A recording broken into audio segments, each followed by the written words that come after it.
Bon mercredi à tous. J'espère que ça va bien. Max Hawk, comment ça va? Ah, bien, toi, Jeff? Ça va très bien, ça va très bien. Lundi, Max, on est en congé. On a décidé d'être là. On a reçu Raphaël Lessard. Je ne sais pas si tu as regardé un peu les commentaires des gens puis ce que ça a Ouais. donné en général, mais pour quelqu'un qui ne vient pas du monde du baseball et pour un podcast de baseball, ça a été un gros hit. Je suis Un vraiment gros hit. content de. Ouais. Très, très achalandé. Puis je pense que ça commence à reprendre du poids de la bête de son côté. Là. Je lisais un article là, comme quoi que ça commençait à bouger un peu plus. Là. Fait que, tant mieux. Tant mieux si on a pu lui donner un petit coup de pouce. Ouais, ouais. Puis je pense que les gens de baseball, tu sais, parmi les gens de baseball, il y a des fans de course. Là. Fait que je pense que Ah, absolument. tout le monde en général a bien apprécié le tout. As-tu écouté un peu de baseball depuis lundi, toi? Très peu, très peu. J'ai vu le grand chelem de Stanton. J'ai vu que tes Red Sox ont gagné tard hier soir. C'est bon. Ouais, C'est tout ce que ouais, j'ai vu. ouais.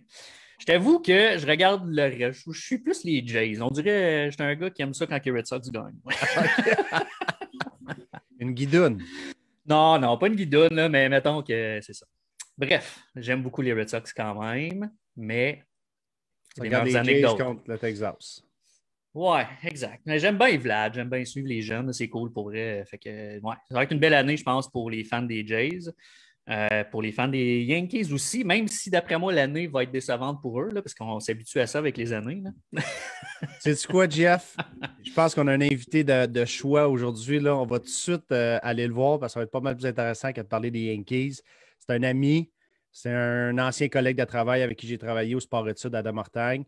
C'est une personne pour qui j'ai beaucoup de respect et qui est une excellente tête de baseball. Jonathan Malo, tu peux te joindre à nous, Joe. J'avais envie, Max, salut Joe, j'avais envie justement de Salut te les gars. lancer. J'étais pour dire que notre invité, l'ancien des Mets de New York, les Mets, d'après moi, vont avoir une bonne année cette année. J'ai hâte de voir comment ça se passe. Salut Joe. Ouais. Salut, ça va bien? Ben oui, toi. Yes, Qu'est-ce merci. que tu penses de ça, toi, les Mets, cette année? Ça fait une couple d'années que on dirait qu'il y a comme un sort là, sur eux. Là. Il y a tout le temps quelque chose qui arrive, des blessés, tout ça. Cette année, ça a l'air de quoi pour toi? Là? Ta vision à toi? J'ai suivi un petit peu le début de la saison là, pour toutes les équipes, mais je te dirais qu'on dirait que depuis qu'ils se sont rendus un petit peu hors de nulle part, ils se sont rendus au World Series, puis depuis ce temps-là, ça a juste été vers le bon. On pensait qu'il allait vraiment être bon. Là. Il y avait un 4 ou 5 starter, lanceur partant, vraiment Ouais. en haut de la moyenne. Puis finalement, là, Matt Harvey est comme disparu de la map. Les autres, il y a eu des blessures. Donc, c'est le fun de voir qu'enfin, ils semblent être de retour sur la map. Puis ils ont des chances là, de pouvoir se battre pour la première place. Yes. Ouais, parlons-en un peu des Mets. On va en parler un peu plus tard, mais moi, ce qui m'intéresse aujourd'hui, là, c'est l'histoire du petit gars de Saint-Roch de la Chigan qui s'est rendu tranquillement à bon train, à bonne vitesse jusqu'à le baseball mineur puis quasiment le baseball majeur. J'aimerais ça que tu nous parles un peu de tes années là, mineures ici au Québec, là, de Saint-Roch jusqu'à peut-être juste avant ton départ pour les collèges américains un peu. Là. Écoute, j'ai commencé mon baseball mineur, là, ça s'est passé dans le coin des riverains dans le temps, qui sont maintenant rendus les Braves, je crois, ou les élites, Les je ne sais élites. même plus. Les élites. Euh, donc, les riverains de CLLL, c'était là que ça commençait de Saint-Roch-de-la-Chigan. C'était la seule place, c'était la place la plus proche que je pouvais jouer, en fait, là, qui acceptait du monde de l'extérieur. Fait que c'est là, ça s'est passé là. Par la suite, Ninja 3, je me suis ramassé à Laval. J'appartenais à Laval. Junior Elite, ça a été la même chose. Ça a été à Laval. Collège américain, je suis allé à Miami-Dade. Là, en fait, j'ai skippé mon parcours d'ABC. J'ai été, bien sûr, 2 ans à l'ABC à faire mon cégep ici avant de partir au collège. Je suis allé à Miami-Dade en Floride. Northeastern Oklahoma, connu sous le nom de NEO. OK. Et finalement, j'ai été repêché comme un draft and follow dans le temps. Là. Il y avait jusqu'à 50 rondes, puis on appartenait à l'équipe pendant 1 an. Donc, j'ai signé juste avant le repêchage de 2004. Je ne sais plus. 2004. Ça fait longtemps. Pas longtemps. Mais c'est ça, c'est draft and follow. Ça, c'était une belle façon de prendre un joueur qui t'intéressait puis de le suivre pendant 1 an. Ça n'existe plus du tout, mais si le gars connaissait une bonne saison, mais ça permettait d'avoir une négociation, puis l'équipe pouvait finir par être intéressée. Si le gars était un flop, ben, l'équipe passait outre, ne le signait pas, puis retournait au repêchage pour repêcher d'autres joueurs. Je C'est pense ça, que Joe? je pense que c'était une belle opportunité pour les Québécois. Je dirais que là, c'est de mieux en mieux. Je dirais que les programmes qu'on a accès, mais c'était difficile un petit peu plus de se faire voir. Fait que de se faire repêcher vraiment haut, c'était quelque chose qui était quand même difficile parce que tu avais beau frapper fort, lancer fort, tu ne te comparais pas à la grosse masse des États-Unis, tu ne te comparais pas au talent que tu allais affronter un petit peu plus haut. Même si tu travaillais fort, c'est rare que tu affrontais du 90 plus. Là. Donc, le draft and follow, c'était une belle opportunité là, pour justement pour les équipes de prendre une chance sur un gars. Puis écoute, on va voir ce qui va arriver. On va le regarder quand il va partir au collège. On va le regarder dans une ligue d'été ou quoi que ce soit. C'était vraiment des belles opportunités pour les joueurs. J'espère qu'avec la diminution des rondes, ça ne va pas faire trop mal aux produits québécois. Mais depuis quelques années, on voit que les dépisteurs suivent encore un peu plus. Là, on a quelques gars qui ont sorti quand même dans des rondes plus hautes dernièrement. C'est certains qui sont allés dans des grosses écoles aussi, là, mais au moins, ils continuent à se faire regarder au Québec.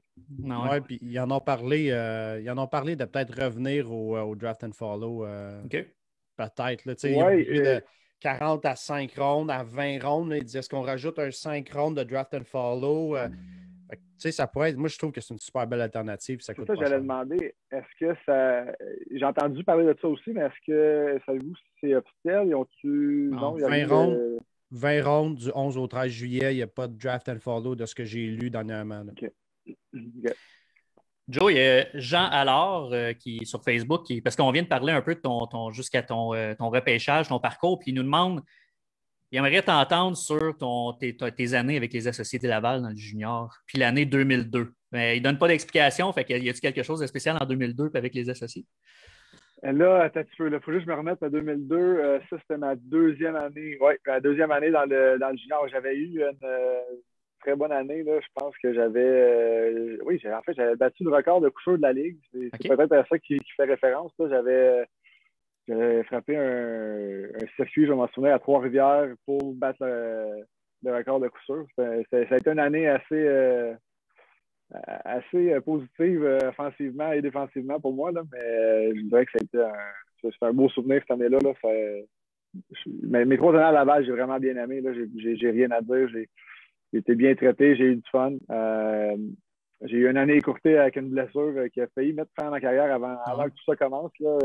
Une blessure, une collision à Charlebourg que j'avais manqué là, comme 2 mois. J'avais eu presque perdu un rein. C'était vraiment une grosse collision. Là. Ça a été dangereux. J'ai failli vraiment arrêter de jouer à la base à ce moment-là. Mais finalement, j'ai été chanceux, tout est revenu. Puis j'ai pu avoir une belle carrière à Laval. Yes. Ça a été qui les coachs au Québec qui t'ont influencé le plus dans ton parcours? Là? Mettons les 2-3 coachs que tu penses qui t'ont aidé dans ton parcours jusqu'à temps que tu quittes vers les États-Unis? Max Hawkinson. C'est pas vrai, ça. C'est pas vrai, ça. Mais je t'envoie le chèque pareil. C'est bon, c'est bon.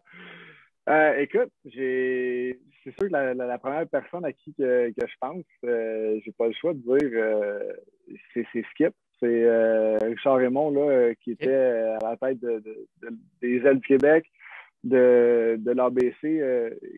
Il nous a tellement appris, Skip. Pas juste sur la balle, sur la vie, ça a été vraiment une bonne personne. Puis de tous les gars qui ont passé dans ce réseau-là, je pense pas qu'il y en a beaucoup qui ont quelque chose de mal à dire. Les joueurs sur Skip, il nous a tellement bien, il nous a aimés. On était ses enfants. C'était vraiment un bon support comme personne. Là, vite de même, je dirais que les premiers coachs à qui je pense, c'est mon support de l'ABC que j'ai eu là, avec Skip, Joël Landry, Sylvain Saint-Don. C'était une belle gang de coachs qu'on avait. Je dirais que c'est eux autres à qui je pense en premier là, dans mes années que j'ai passées là en 2000-2001. Je sais, 2001-2002, on fait combien là? Il y a Cédric Black sur Facebook qui nous parle de ta première game à l'élite. T'en souviens-tu? Oui.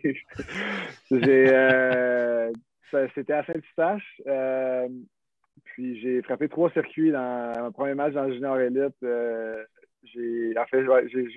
me souviens de mes 4 premières apparitions. C'était circuit, je me suis fait atteindre.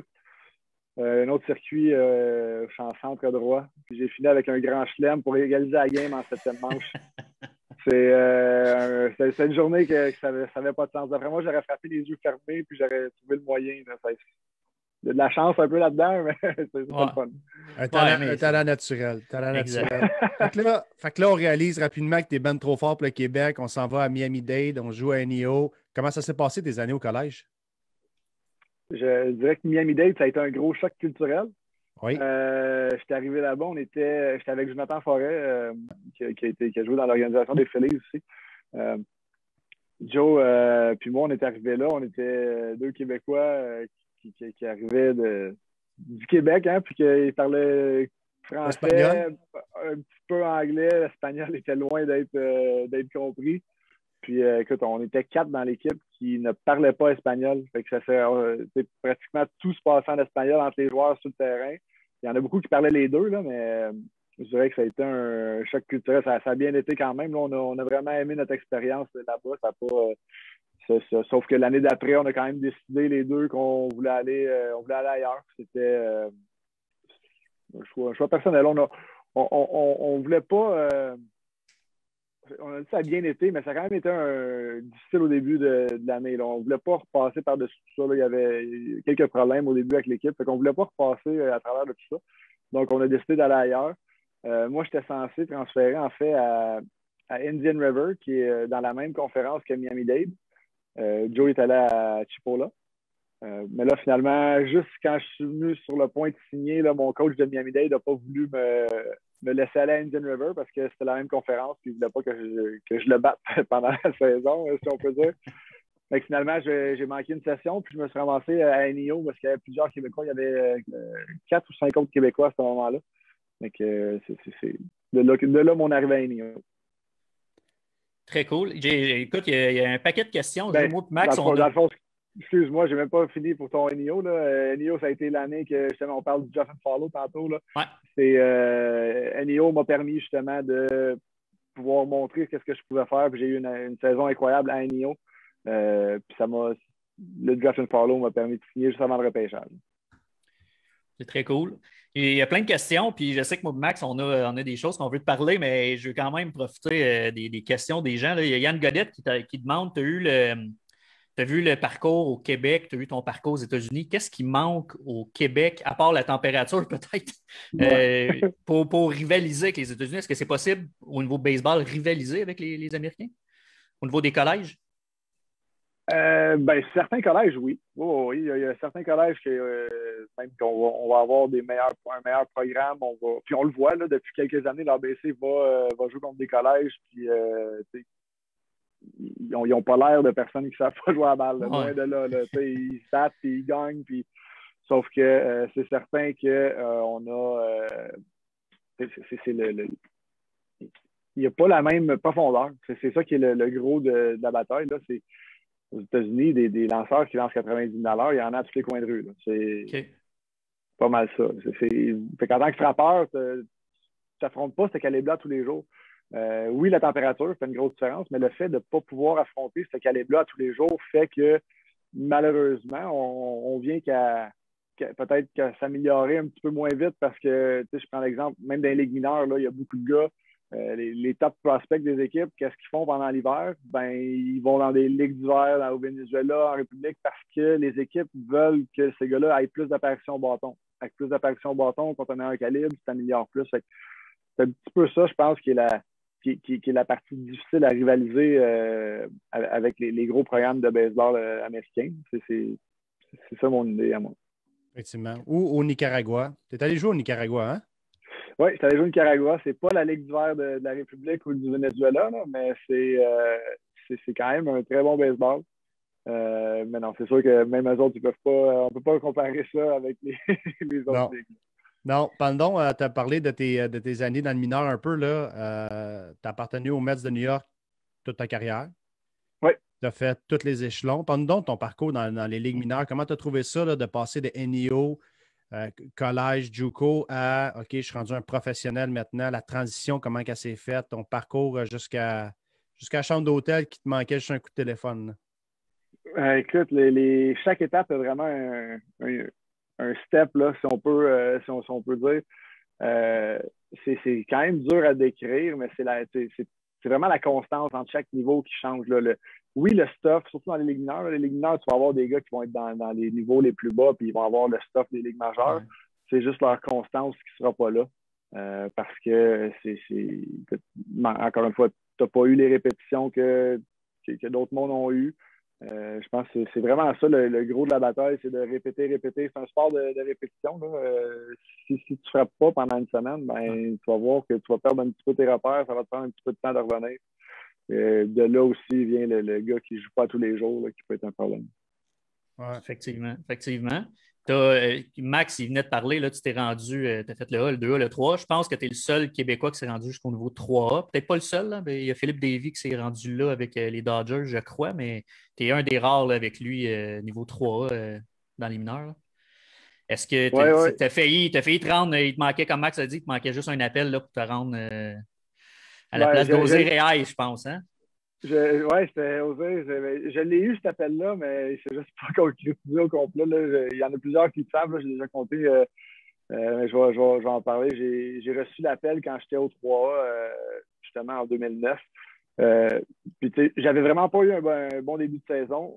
D'après moi, j'ai un début de saison normal, puis je joue dans les majeurs cette année-là. Puis ça, mais il y avait tellement de blessures avec les Mets qu'ils ont quand même décidé de m'appeler parce qu'ils avaient aimé ce que j'avais fait au camp d'entraînement. Puis là, rendu à New York, j'avais même pas le droit d'aller au terrain. J'ai resté à l'hôtel là-bas, je regardais le match sur mon écran de télé, puis rendu en 8e, 9e manche, j'ai reçu un message texte d'un des dirigeants de mon trainer dans le 3 qui me donnait mon numéro de vol pour revenir dans le 3. Donc, j'ai malheureusement pas eu la chance de jouer de match dans les ligues majeures là, en saison régulière. Là. J'ai eu quand même des belles expériences, là, si on veut. Un peu les séries que les Blue Jays ils jouent tous les ans au stade. Ben, moi, je l'ai fait avec les Mets. Dans le fond, au premier match que les Mets ont joué à Citi Field, c'était contre justement les Red Sox de Boston. Et David Ortiz et tout ça. Donc, ça a été une très belle expérience qui reste gravée dans ma mémoire. Est-ce que si tu avais changé de position, exemple au deuxième but ou au troisième but, est-ce que tu aurais eu plus de chance ou est-ce que c'était dans les. Troisième but, moment-là, il y avait un David Wright dans ce temps-là, mais ouais, à ce moment-là, j'étais vraiment devenu un peu un super utility player. Ils m'ont fait jouer dans le champ, ils m'ont fait jouer, ils m'ont même amené comme catcher à un camp d'entraînement parce qu'ils voulaient que j'apprenne la position pour être le gars.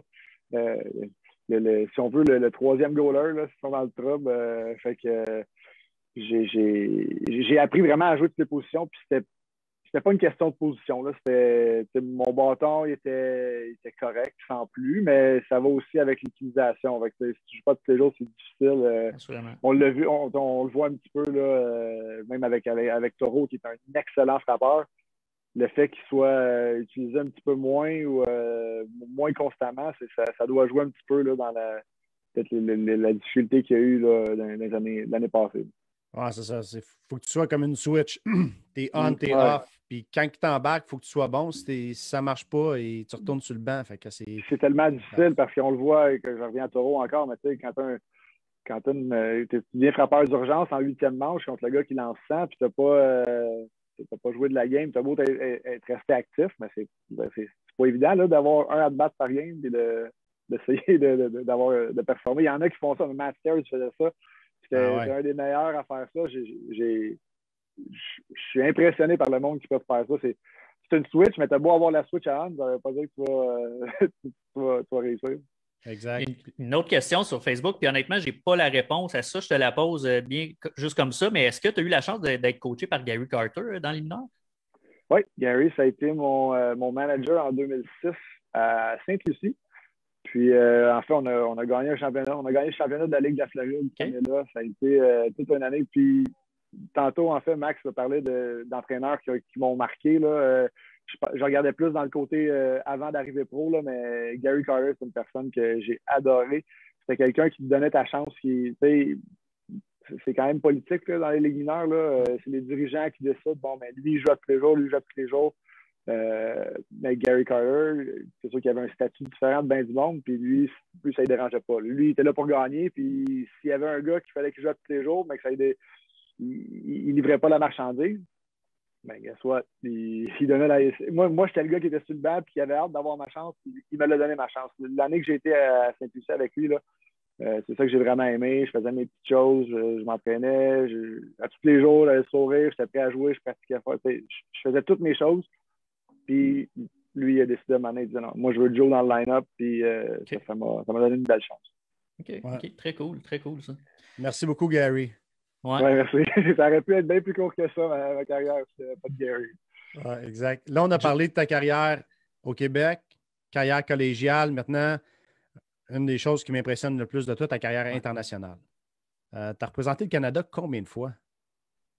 Eh boy, écoute, l'équipe junior en 2000, après ça, là, de 2009 à 2019, en fait, là, puis là, il y avait des fois 2 compétitions par année, mais ça doit être une bonne dizaine d'années là, encore une fois, j'appelle ça un petit peu de la chance. Là. J'ai été chanceux de pouvoir embarquer dans cette roue-là parce que il y a plein de bons joueurs qui sont pas allés. Des fois, il s'agit d'un appel puis que tu restes là. Il y en a d'autres qui sont rentrés, sont ressortis. J'ai quand même été chanceux là, de pouvoir avoir autant de fun avec eux autres. C'est tellement une belle gang. Là. Je remercie grandement Baseball Canada de m'avoir aidé. C'est sûr que ça doit être une expérience vraiment incroyable là, parce que tu as joué contre les meilleurs, là, fait que, autant du Canada que les autres pays. Fait que même si tu n'as pas eu de match dans le show, ben, tu as eu la chance d'affronter quand même le meilleur et de voir ce que tu valais face à eux. Là, c'est vraiment cool. Oui, tu sais, on a affronté des gars. Là, exemple, un Mike Trout avait 19 ans, ça c'était dans les compétitions de World Cup. C'est pas la même chose, c'était pas le même niveau que les World Baseball Classic, sauf que ça a été des expériences quand même très, très le fun. Les World Baseball Classic, en effet, là, c'était next level. C'était d'affronter les meilleurs au monde. C'est comme un All-Star Game à tous les matchs. Le dernier en 2017 là, contre la République les États-Unis, c'était une lourde tâche, mais c'était vraiment le fun de pouvoir jouer contre eux autres, là, les deux les plus grandes puissances au monde. Parle-moi de ton relais qui a retiré José Bautista, là, qui a fait un highlight. Là. Puis avant, ça, c'est après que tu aies annoncé ta retraite, c'est ça? Tu as annoncé ta retraite, tu été invité au World Classic, puis tu as retiré José Bautista. Toi. Double cut-off exécuté. Ouais, j'avais, après ma saison de 2016, là, j'avais mon but, pas mon but, mais je prenais ma retraite. J'avais décidé que c'était assez le day-to-day, j'avais une belle opportunité de job. Fait que j'ai décidé je finis ma saison, ça va être ça. Finalement, pendant l'hiver, j'ai eu l'appel pour Team Canada. Fait que j'ai dit je vais mettre ça, je vais prendre ma retraite après le World Baseball Classic. Fait que j'ai continué à m'entraîner pendant l'hiver pour être prêt. Dans le fond, comme un camp d'entraînement, si on veut, comme si j'avais rien manqué, dans le fond. Puis là, j'étais allé en Floride. Ouais, j'étais allé en Floride m'entraîner au complexe des Jays en plus. Fait que j'étais game shape. Puis là, est arrivé le moment contre la République. C'était Santana qui a frappé un double dans le champ centre. Puis Bautista qui a tenté de compter du premier but. Puis j'ai fait un relais pile sur le marbre. Et j'ai réussi à retirer Bautista. C'était vraiment un beau souvenir. J'ai des vidéos de ça partout. C'était vraiment le fun. Ouais, vraiment. C'est un bon highlight, ça. Puis la bataille avec le Mexique, quand Denis a reçu la bouteille d'eau. On a aussi des bonnes photos aussi. On l'a regardé avec JF. C'était qui notre invité à ce moment-là, JF? Carl Gina. Carl Gina. Ouais. Ça a été, ça aussi, je ne pensais pas qu'on allait avoir une bataille générale dans une compétition comme ça, là, mais c'était une belle. Ça a brassé. Il n'y a pas grand monde qui avait peur avec Team Canada. On est tous la moitié des gars, je pense, qui font 6 pieds 5 et plus. Là. Il y a juste moi, le tout petit gars de 6 pieds. Joe, le temps file, mais j'ai pas le choix parce que je vois Facebook, j'ai bien des amis qui jouent au softball. Je veux que tu me parles de ça, la transition. Pourquoi tu t'es enlevé vers le softball? Je ne pouvais pas juste arrêter de jouer à la balle. Donc, non, sans farce, là, c'est une bonne raison, honnêtement. C'est une bonne raison. Oui, c'est ça, j'arrêtais pas. J'ai joué un peu dans le senior, mais je suis à Québec. Je trouve que le voyagement est un petit peu trop intense à mon goût. Donc, j'ai opté pour le softball aussi, un peu à cause de ça, mais j'ai des amis aussi qui sont dans ce monde-là. Puis, ça a parti à la base, tu sais, Isaël Gonzalez, un ancien des Capitales qui jouait à la balle donnée dans cette équipe-là, l'équipe Recru Farm. Donc, il m'a dit, viens, tu vas voir, je suis allé à un camp d'entraînement en République, puis écoute, c'est un sport différent. C'est vraiment, on ne peut pas comparer le baseball du softball. Là. Le monde dit, ben oui, c'est facile de frapper au softball à balle donnée, mais écoute, c'est pas la même game. Tu as plus de gars sur le jeu, puis un frappeur, si tu frappes 500 à balle donnée, ben c'est comme si tu frappais, mettons, 200. 240, 240, mettons. C'est pour être dans les tops, pour être un frappeur de 300, 310, il faut que tu frappes 700, il faut que tu frappes 800 à chaque tournoi, puis t'as beau être un bon frappeur, là, avec un gars de plus sur le jeu, les lanceurs, ils te forcent à frapper où ce qu'ils veulent. C'est difficile. Tu vas frapper les balles dans les mains. Il y a un petit peu de tout en ligne de compte. C'est juste que c'est une game différente. C'est pas. En fait, j'aime vraiment la balle donnée parce que tu es toujours impliqué dans un jeu à 100%. Ça va vite. Il y a tout le temps de balles frappées sur le nez. Il y a tout le temps, quand tu es au bâton, tu vas courir, tu vas faire des coups sûrs. Au baseball, des fois, les matchs en défensive, puis même au bat, ça se peut que tu sois 0 en 4 avec 4K, puis qu'en défensive, tu n'aies pas eu une balle. C'est pas trop utile dans ce match-là, mettons. Effectivement, ça me rappelle, Joe, je ne sais pas si tu t'en souviens, on avait fait un tournoi à Mortagne. Non, pas les 4K, non. Ça t'est jamais arrivé, je suis sûr. On fait le tournoi à De Mortagne, puis le lanceur, il voit Joe arriver au bâton, puis c'est comme sa troisième présence, puis il y a vraiment 2 bonnes premières présences, puis le lanceur, il bouge à gauche, bouge à droite, il recule, il avance, puis là, Joe accote son bâton, puis là, il dit « T'es-tu sérieux, là? T'es-tu sérieux? » Puis le gars finit par lancer la balle. À ce jour, la balle que Joe a frappée n'est pas encore tombée. J'ai jamais vu ça sortir. C'était hallucinant. Tu voyais, viens voir mon équipe, là, tu vas voir qu'il y en a plusieurs qui sont capables de ne pas faire atterrir les balles. Ouais, j'en doute pas. Ça frappe loin. Ouais, ça peut être assez impressionnant. Ouais. Joe, est-ce que, avec tout ton parcours en carrière, as-tu pour les kids de l'ABC ou les plus jeunes là, une leçon de vie ou un conseil que tu donnerais, là, un conseil numéro 1, mettons?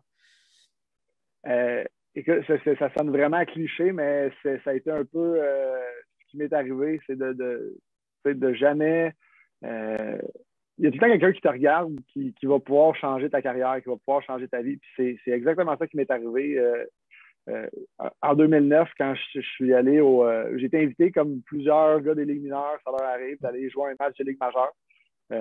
Puis on allait jouer à Orlando, puis j'étais arrivé là, puis j'ai fait mes petites affaires, je savais mon BP, mes line drive un petit peu partout. Quand j'étais chanceux, j'en sortais une. J'arrive en défensive, je prenais des roulants à l'arrêt-court, je prenais des roulants au deuxième but, au troisième but. Je faisais mes choses, juste ma routine que je fais à tous les jours.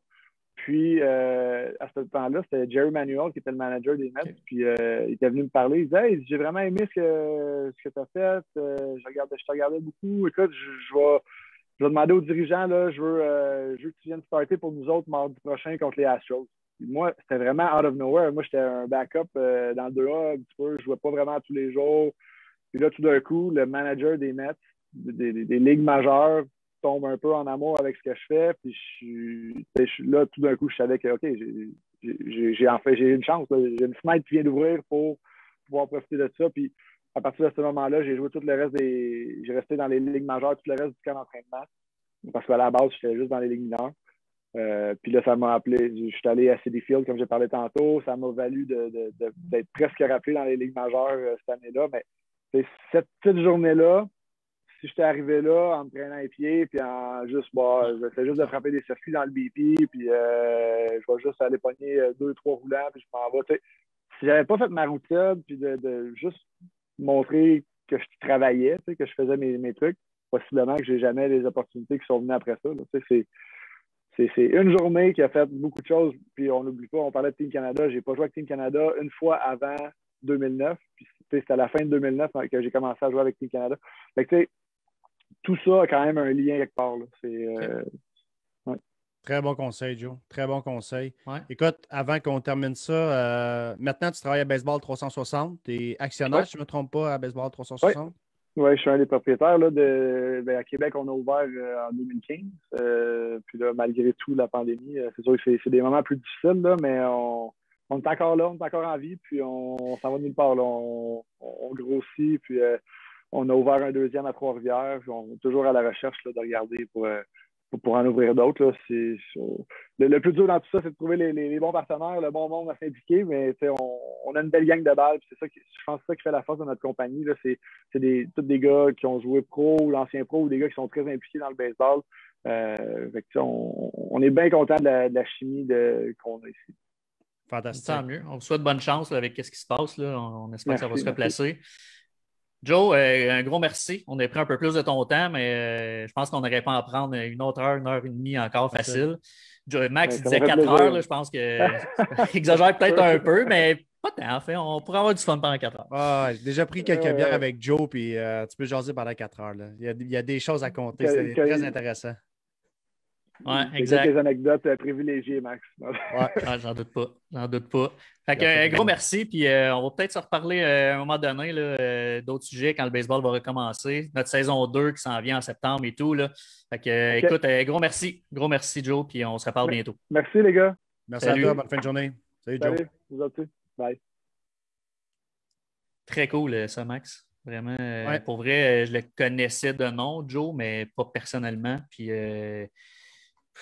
On aurait pu élaborer sur toutes ces étapes. Il y a un parcours absolument hallucinant. Fait que, il y a même Josué Pellé qui marque sur Facebook, qui fait juste mettre un logo d'un GOAT sur Facebook. Fait que, ça veut tout dire. Là. Je pense que les gens le respectent beaucoup ce qu'il fait.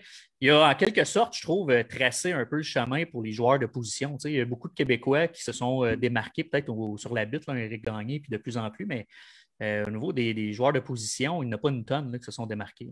Je dirais qu'il a mis la barre haute. Exact. Il a mis la barre haute pour le prochain joueur de position, un peu comme Russell l'a fait aussi, là, mais Joe a mis la barre haute pour les prochains qui voudront marcher dans ses pas. Mais tu sais, Oswey et Marc Goat, là, Joe est capable de sortir du sofa et être 3-4 dans la Ligue Canam ou n'importe où. Fait que tu sais, c'est hallucinant comment il peut tourner ça rapidement et être bon tout de suite. C'est Joe.